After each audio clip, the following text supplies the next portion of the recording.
Samantala, kinilala ng Department of Education ang mga tahimik na bayani ng edukasyon sa pagtatapos ng taon. Kabilang dito ang mga guro, mag-aaral at pribadong individual na may malaking ambag sa mga paaralan at komunidad. Si Kate Renya, una sa balita. Sa pagtatapos ng taong 2025, muling binigyang diin ng Department of Education ang kahalagahan ng mga taong patuloy na nagsisilbi sa edukasyon.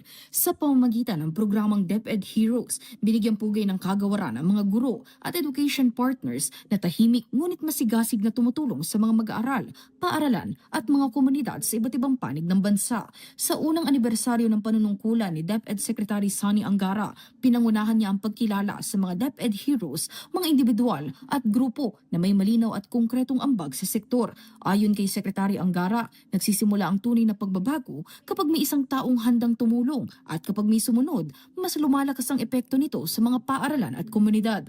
Mula nang ilunsad ang DepEd Heroes Program, kinilala na ang mga grupong nagpakita ng dedikasyon, personal na sakripisyo at tahimik na pamumuno, lalo na sa mga paaralang humaharap sa matitinding hamon. Pinangaralan din ang mga mag-aaral na nagpakita ng tapang at mabilis na pag-iisip sa mga sandaling may panganib sa buhay. Kasama rin sa mga kinilala ang mga pribadong mamamayan na kusang loob na tumulong sa pagpapalakas ng mga paaralan higit pa sa kanilang formal na tungkulin. Dagdag pa ng kalihim, nagsisilbing inspirasyon ang bawat kwentong pinararangalan para mas marami pang Pilipino ang tumulong at makibahagi sa pagpupunlad ng edukasyon. Sa pagharap sa taong 2026, tiniyak ng DepEd na ipagpapatuloy at palalawakin pa ang programang DepEd Heroes.